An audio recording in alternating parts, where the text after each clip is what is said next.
હું પિતા બની શકતો નહોતો, પણ આ સચ્ચાઈ મેં ક્યારેય કોઈને કહી નહોતી. સમય જતાં પરિસ્થિતિ એવી બની ગઈ કે બધો દોષ મારી પત્ની પર જ આવવા લાગ્યો. મારી માને પણ લાગ્યું કે ખામી તો વહુમાં જ છે, અને એક દિવસ ગુસ્સામાં આવીને તેમણે તેને ઘર છોડવાનું કહ્યું. હું બધું જાણતો હતો, છતાં ચૂપ રહ્યો, કારણ કે મારી અંદર સત્ય બોલવાની હિંમત નહોતી. સમય પસાર થતો ગયો અને મારા બીજા લગ્ન થઈ ગયા. જીવન આગળ વધતું ગયું, પરંતુ અંદર એક અજાણી ખાલીપો હંમેશા રહી જતો. બીજી પત્ની આવ્યા પછી થોડા સમયમાં જ ઘરમાં બાળકોના મીઠા અવાજો ગુંજવા લાગ્યા. બધા ખુશ હતા, પણ હું અંદરથી બેચેન હતો. હું પોતાને સમજાવવાનો પ્રયાસ કરતો, પણ હંમેશા એક જ સવાલ ઊભો થતો: શું ખરેખર આ બધું મારું જ છે? આ શંકાએ મને મારી બીજી પત્નીથી પણ દૂર કરી દીધો. તેની નાની નાની વાતો પણ મને ખટકવા લાગી, અને ધીમે ધીમે હું તેનાથી દૂર થતો ગયો. એક દિવસ બજારમાં અચાનક મારી પહેલી પત્ની સના મળી. તે પહેલાંની જેમ જ શાંત લાગી રહી હતી. તેણે મારી આંખોમાં જોઈને ધીમેથી કહ્યું, જો સચ્ચાઈ જાણવી હોય તો આજે રાત્રે મારા ઘરે આવજો. તેની વાતમાં કંઈક એવું હતું કે હું રોકાઈ ન શક્યો, અને રાત્રે તેના ઘરે પહોંચી ગયો. અને ત્યાં જે સચ્ચાઈ સામે આવી, તેણે મારી આખી દુનિયા હલાવી દીધી. પણ આ સચ્ચાઈ સમજવા માટે થોડું પાછળ જવું પડશે. મિત્રો, 7 વર્ષ પહેલાં હું બેફામ જીવન જીવતો હતો. મિત્રો સાથે ફરવું, મોજ કરવી, જવાબદારીઓથી દૂર રહેવું મારી આદત બની ગઈ હતી. એ સમયે મારા લગ્નની તૈયારી ચાલી રહી હતી, પણ મને તેમાં રસ નહોતો. એક દિવસ અમે પહાડી વિસ્તારમાં ફરવા ગયા, અને ત્યાં એક ગંભીર અકસ્માત થયો. મારો પગ લપસી જવાથી નીચે પડી ગયો, અને ગંભીર રીતે ઈજા પહોંચી. સદનસીબે હું પહોંચી ગયો, પરંતુ એ ઘટના મારા જીવન પર ઊંડો પ્રભાવ છોડી ગઈ. થોડા સમય પછી મારા સના સાથે લગ્ન થઈ ગયા. તે ખૂબ જ સમજદાર અને શાંત સ્વભાવની હતી. તેણે ઘર સંભાળી લીધું. પણ 1 વર્ષ બાદ કોઈ ખુશખબર નહોતી. તપાસમાં સના બરાબર હતી, પરંતુ મેં ક્યારેય મારી તપાસ કરાવી નહોતી. આ મારી સૌથી મોટી ભૂલ હતી. સમય જતાં ઘરમાં તણાવ વધતો ગયો. મારી માં સનાને જવાબદાર માનવા લાગી, અને હું બધું જોઈને પણ ચૂપ રહ્યો. અંતે પરિસ્થિતિ એવી બની ગઈ કે મેં તેને છૂટાછેડા આપી દીધા, અને તે કોઈ ફરિયાદ કર્યા વગર ચૂપચાપ ચાલી ગઈ. થોડા સમય પછી મારા બીજા લગ્ન થયા. અપૂર્વા મારી જિંદગીમાં આવી. તે ખૂબ જ સમજદાર અને પ્રેમાળ સ્વભાવની હતી. તેણે ઘરમાં ફરીથી ખુશીઓ લાવી દીધી. થોડા સમયમાં જ તે માતા બનવાની ખુશખબરી લઈને આવી, અને ઘર ખુશીથી ઝૂમી ઉઠ્યું. પરંતુ મારા મનમાં ફરી એ જ શંકા ઊભી થઈ ગઈ.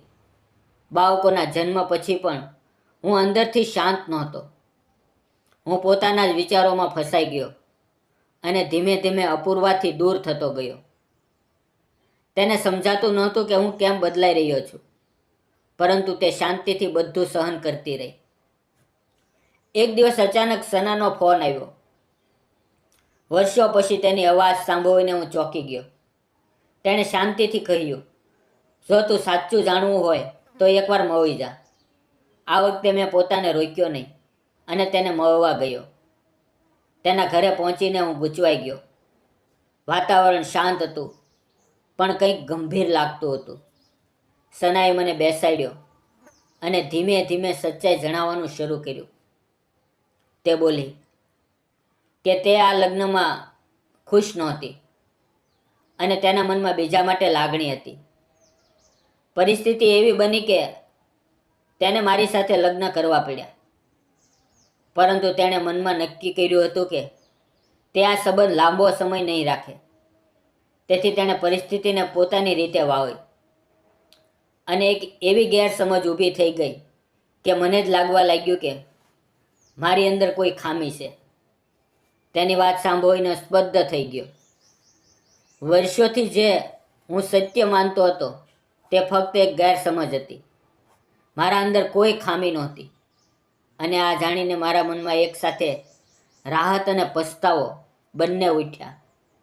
પછી સનાએ મને કહ્યું કે અપૂર્વા તેની ઓળખીતી હતી અને તેણે જ આ સંબંધ જોડવામાં મદદ કરી હતી. કારણ કે તેને લાગતું હતું કે હું એક સારો માણસ છું અને મારા જીવનમાં ખુશી આવવી જોઈએ. અને પછી તેણે શાંતિથી કહ્યું, અપૂર્વાના બધા બાળકો તમારા જ છે. આ સાંભળીને મારી આંખોમાંથી આંસુ વહેવા લાગ્યા. મને મારી દરેક ભૂલ યાદ આવી. જ્યારે મેં અપૂર્વા પર શંકા કરી, જ્યારે મેં તેને સમજ્યા વગર દુઃખ આપ્યું, જ્યારે મેં પોતાના જ બાળકોને દિલથી સ્વીકારવામાં મોડું કર્યું. હું તરત જ હોસ્પિટલમાં ગયો, જ્યાં અપૂર્વા અને અમારું નવું બાળક હતા. દરવાજા બહાર ઊભો રહીને હું થોડો સમય વિચારતો રહ્યો અને પછી અંદર ગયો. તે મને જોઈ રહી હતી. તેની આંખોમાં પ્રશ્નો હતા, પણ સાથે વિશ્વાસ પણ હતો. હું તેની પાસે ગયો, તેનો હાથ પકડીને ધીમેથી કહ્યું, મને માફ કરી દે. મેં તમને સમજવામાં ભૂલ કરી. તેમની આંખોમાં આંસુ આવી ગયા, પરંતુ તેના ચહેરા પર શાંતિ હતી. મેં મારા બાળકને ગોદમાં લીધું અને આ વખતે મારા દિલમાં શંકા નહોતી, ફક્ત પ્રેમ હતો. એ દિવસથી મારી જિંદગી બદલાઈ ગઈ. મેં મારા અતીતની ભૂલો સ્વીકારી અને મારા પરિવાર સાથે નવી શરૂઆત કરી. હવે હું મારા બાળકો સાથે સમય વિતાવું છું, તેમની નાની નાની ખુશીઓમાં ખુશ થાઉં છું અને અપૂર્વા સાથેનો સંબંધ વધુ મજબૂત બનાવું છું. થોડા સમય પછી સનાનો ફરી ફોન આવ્યો. આ વખતે તેની અવાજમાં શાંતિ હતી.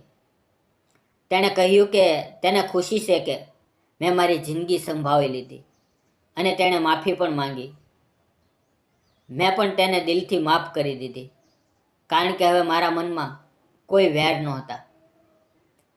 મિત્રો, આ સમગ્ર ઘટનાએ મને એક મોટો પાઠ શીખવ્યો.